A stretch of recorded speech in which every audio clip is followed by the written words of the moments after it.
څلوېښت کاله پخوا ډېر ښایسته یو تعمیر و.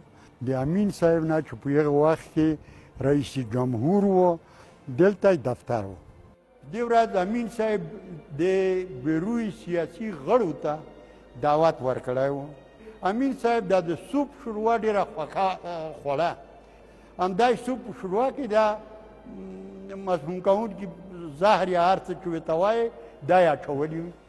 کله چې په 3 بجې راغلم د امین ساتونکو راته وویل چې امین صاحب ناروغه دی. زه پس راوختم. درېیم منزل ته چې راپورته شوم، کله چې امین کوټې ته ننوتم، امین صاحب تخت خواب پروت و. 2 روسي ډاکټران، یو د 400 بستر کماندان ولایت خان دا ولاړ دي. امین صاحب د بعضې نلونه د معدې د مینځلو دپاره کار وکاوه تر څو چې معده یې پاکه کړي. کله چې معده پاکه شوه موږ ارام خاموش ولاړو. بیا یې دغه تخت نه تشناب ته راوست. تشناب ته چې راوست داسې یو 20 دقیقې یا 30 دقیقې یا خوبه په راخوشې کړې تخت تر څو امین صاحب په هوش راغی. په دې وخت کې ما ته وویل چې فقیره ممکن یې ما په اعصابو باندې دې بېهوشۍ تاثیر کړی وي. ما لږ تبسم وکړه، ورته مې وویل چې امین صاحب زه 24 ساعته همداسې د کوما په حالت کې وم، خو کله چې جوړ شوم اعصاب مې نورمال دي، هېڅ بد تاثیر یې هم نه دی راباندې کړی.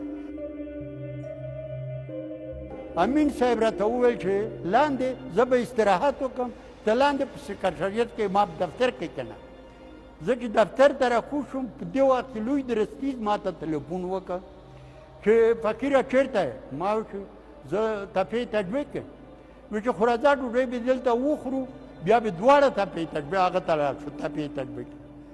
زه هم راووتم، موټر کې کېناستم، لاندې وزارت دفاع ته راغلم.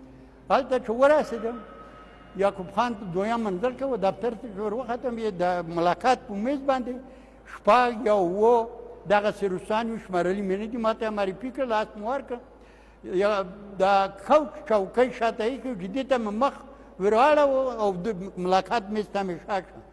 پیرونه شروع شوه.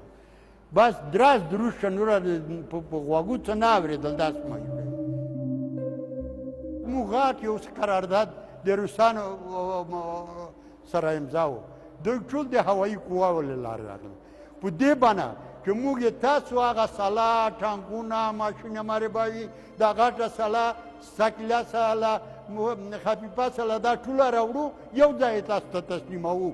دا قومندانان هم چې ما د یعقوب خان سره ولیدل، ما داسې فکر کوه چې دا راغلي دي دا سلاح یعقوب خان ته تسلیموي.